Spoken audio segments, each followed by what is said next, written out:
পাগলা বলছে কি রে হাসিনা আসবে ডিসেম্বরে, পাগলা বলছে কি রে হাসিনা আসবে ডিসেম্বরে। ওরে ওরে চাপা মারিস না রে, জেলখানাতে রাখবে ভোরে। ওরে ওরে চিন্তা করিস না রে, জেলখানাতে রাখবে ভোরে।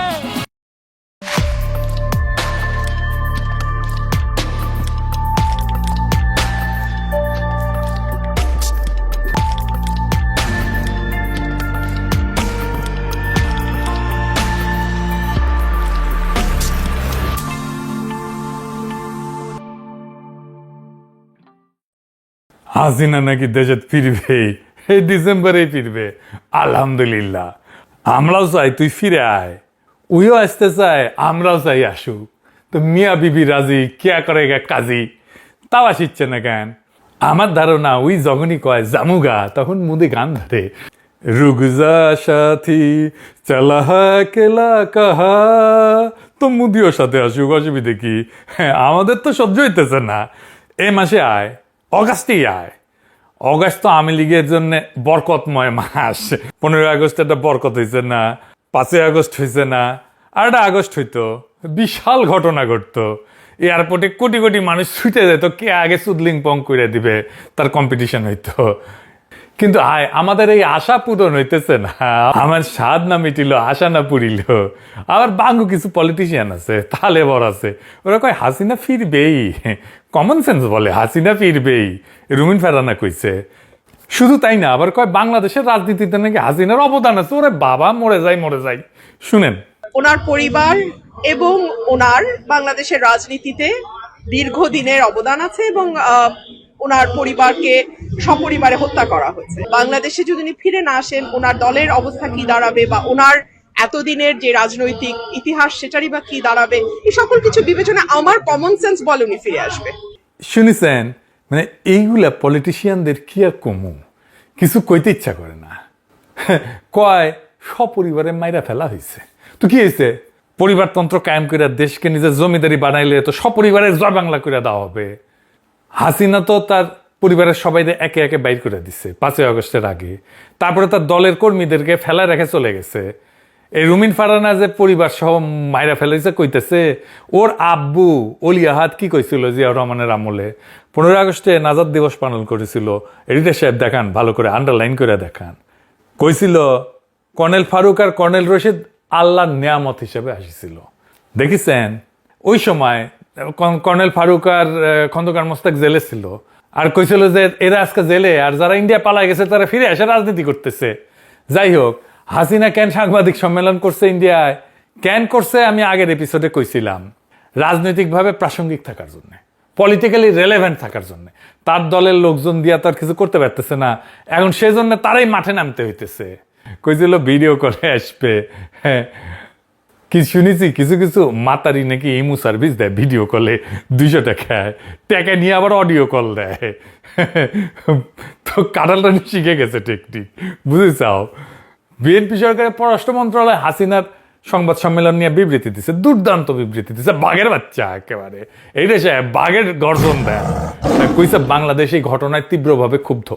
এই খুনি হাসিনা যে বিষাক্ত বিষোদ্গার করে, ইন্ডিয়া এই কাজ কইরা সার্বভৌমত্বের প্রতি অবমাননা করছে। জুলাই বিপ্লবের শহীদদের প্রতি এটি তার একটা গুরুতর মারাত্মক অপমান।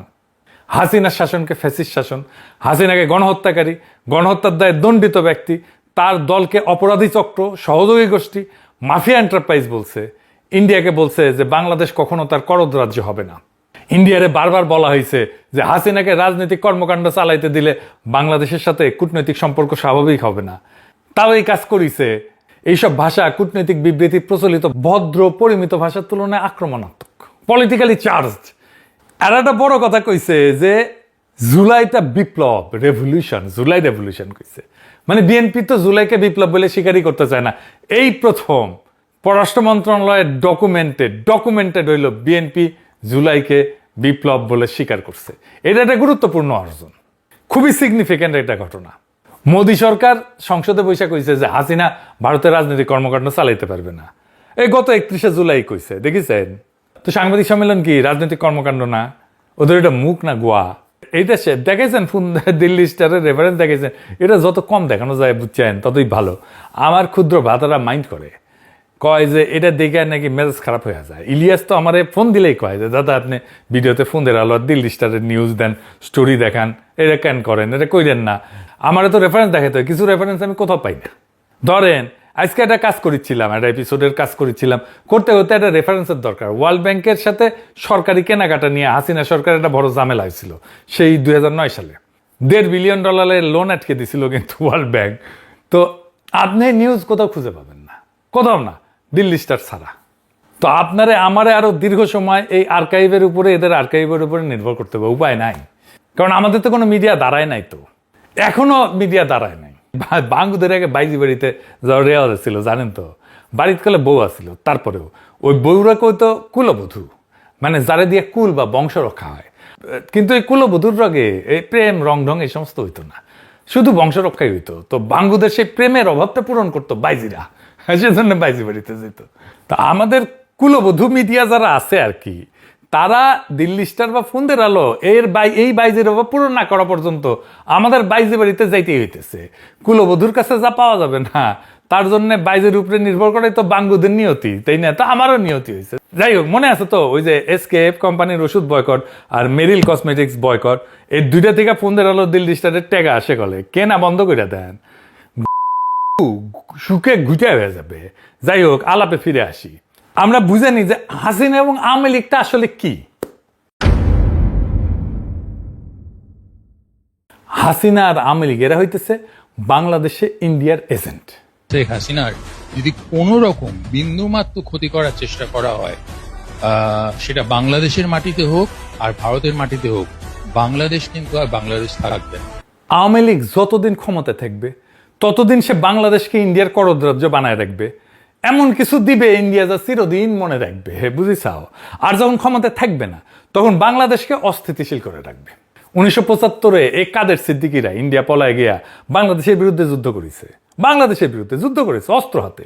ইন্ডিয়ায় ক্যাম্প কইরা এই মেঘালয়, আসাম, ওই অঞ্চলগুলোতে। আওয়ামী লীগ একমাত্র রাজনৈতিক দল যে স্বাধীন বাংলাদেশের বিরুদ্ধে বিদেশের মাটিতে বসে আনুষ্ঠানিকভাবে যুদ্ধ করে গেছে আমাদের সেনাবাহিনীর সাথে, বছরের পর বছর, 75 থেকে 77 পর্যন্ত। ইন্ডিয়ার মেঘালয়, আসাম সীমান্ত এলাকায় ঘাঁটি স্থাপন করছিল, বিএসএফ সাহায্য করত, অস্ত্র দিত। হাসিনার প্রত্যক্ষ সমর্থন ছিল। হাসিনা চিঠিতে যোগাযোগ রাখতো কাদের সিদ্দিকির সাথে, নির্দেশ দিত কাদের সিদ্দিকে, ওকে ডাকতো বজ্র বইলা, কইতো আমি তোমাদের ক্যাম্পে গিয়ে রান্না করে দিয়ে আসবো। উরে বাবা, কাদের সিদ্দিকি নিজে বলছে তার ওই বাহিনীতে প্রায় 10,000-এর মতো সেনা ছিল। কোনো বিচার হয়েছে ওর? রাষ্ট্রের বিরুদ্ধে যুদ্ধ তো বিচার হওয়া উচিত, ওর তো ফাঁসি হওয়া উচিত। হারামজাদারা আমাদের বলে নাকি আমরা নাকি জঙ্গি। তারা স্বাধীন দেশে একটা বৈধ সরকারের বিরুদ্ধে বিদেশের মাটিতে থেকে যুদ্ধ করছে, কোনো শাস্তি হয় না, তার বিচার হয় নাই। এই জন্য এগুলোর এত বাড়বাড়ন্ত, এই জন্য এগুলো এত লাফায়। ওরা মনে করে যে ওদের কিছুই হবে না। এই মনে করাটা বন্ধ করে দিতে হবে। তারপরে কি হইলো? কাদের সিদ্দিকি শেষ হইলো, তারপরে শুরু হলো শান্তি বাহিনী। বাহ!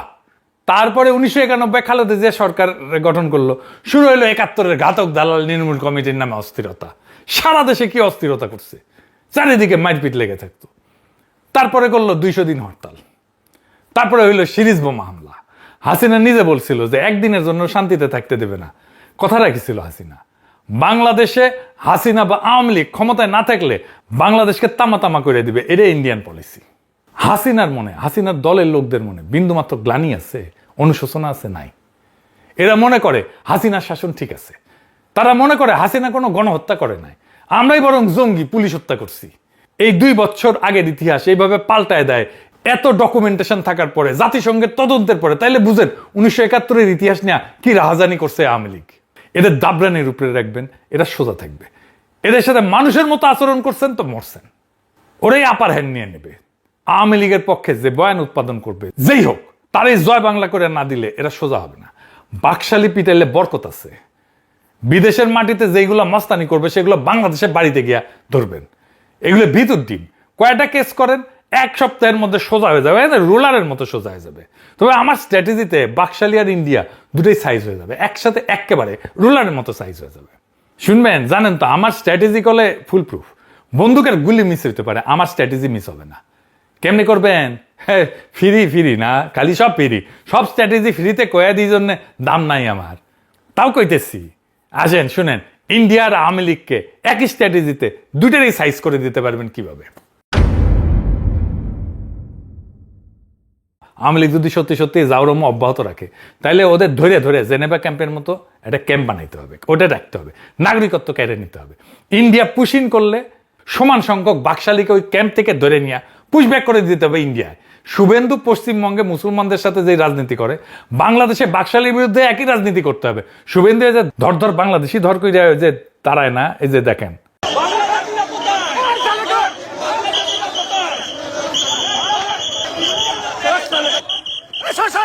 सब बांग्लादेशी मुसलमान, सब बांग्लादेशी मुसलमान हिंदू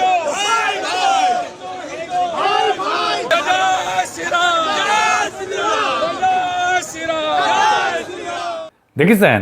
এইরকম করে পাড়ায় পাড়ায় অভিযান চালায় বাকশালী ধর করতে হবে, ধৈর্য ওই ক্যাম্পে নিয়ে এসে রাখতে হবে, তারপরে পুশব্যাক ইন্ডিয়াতে একেবারে সোজা হয়ে যাবে। ইন্ডিয়াও সোজা হবে, বাকশালীরাও সোজা হবে। এবার আসেন আমাদের করণীয়তে, আমরা কি আমাদের করণীয় করতেছি? ইন্ডিয়া যে করতে দিছে সংবাদ সম্মেলন হাসিনাকে, এটা তো একটা মারাত্মক অপরাধ করছে, আন্তর্জাতিক অপরাধ করছে। মার্কোস এই যে ফিলিপাইন থেকে যে আমেরিকায় হাওয়ায় গেছিল পলায়ে, মার্কোসকে কি আমেরিকা সংবাদ সম্মেলন করতে দিছে ফিলিপাইন নিয়া? তারপরে বেন আলী তিউনিসিয়া থেকে সৌদি আরব পালিয়ে গেছিল, জেদ্দায় গেছিল, বেন আলীকে কি সৌদি আরব সংবাদ সম্মেলন করতে দিছে? তারপরে ভিক্টর ইয়ানুকোভিচ ও ইউক্রেন থেকে পালায় রাশিয়ায় গেছিল, ইয়ানুকোভিচকে কি রাশিয়া সংবাদ সম্মেলন করতে দিছে? রাজাপাকসে তো শ্রীলঙ্কা থেকে প্রথমে মালদ্বীপ গেছে পলায়, তারপরে সিঙ্গাপুর, তারপরে থাইল্যান্ড। তো রাজাপাকসকে কি মালদ্বীপ, সিঙ্গাপুর, থাইল্যান্ড কেউ সংবাদ সম্মেলন করতে দিছে? বাশার আল আসাদ তো সিরিয়া থেকে পলায় রাশিয়া গেছে, আর বাশার আল আসাদ কি সংবাদ সম্মেলন করছে? মিডিয়া আসছে, পলিটিক্স করিচ্ছে? তো ইন্ডিয়া কেন দিল? ইন্ডিয়ার এই অপরাধকে ক্যাপিটালাইজ করতে হবে।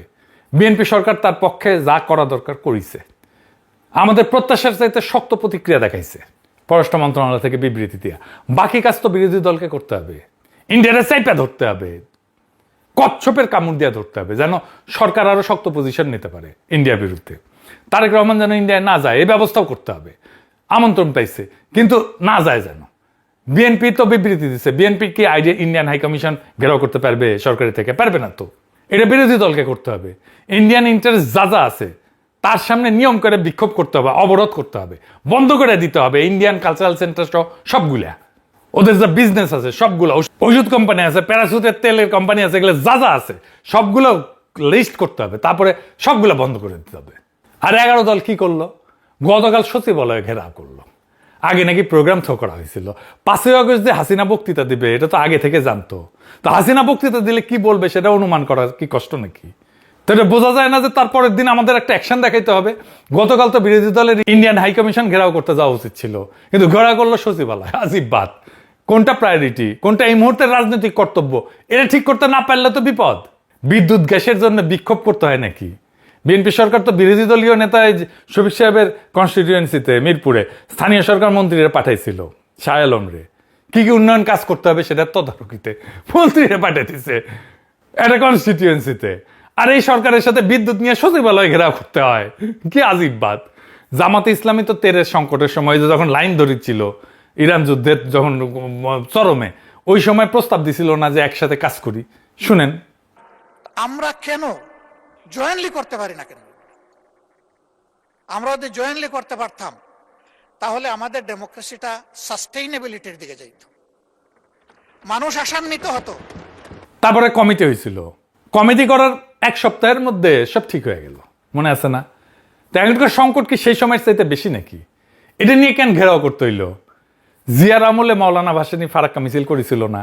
সে ফারাক্কা মিছিল জিয়া সরকারকে সাহায্য করেছিল, তার ফরেন পলিসি ইন্ডিয়ার সাথে সম্পর্ককে রিডিফাইন করার জন্য সাহায্য করছিল। আজকের বিরোধী দলকে তো ভাসানীর মতো সেরকম একটা স্ট্যান্ড নিতে হবে, তাইলে না তারেক রহমান একটা স্ট্যান্ড নিতে পারবে। সরকারি দল দাবরানি দিলে বিরোধী দলকে একই শক্তিতে দাবরানি দিতে হবে, তার চেয়ে বেশি জোরে দাবরানি দিতে হবে। তাইলে তো বাংলাদেশে ভারতীয় আধিপত্যবাদের অবসান হবে। এটাই বাংলাদেশের ডেস্টিনি। বাংলাদেশ থেকে চিরতরে আওয়ামী লীগের বিলুপ্তি করতে হবে আর ভারতীয় আধিপত্যবাদের অবসান হইতে হবে। তাইলে বাংলাদেশের আজাদী, তাইলে জনগণের মুক্তি, ইনকিলাব জিন্দাবাদ।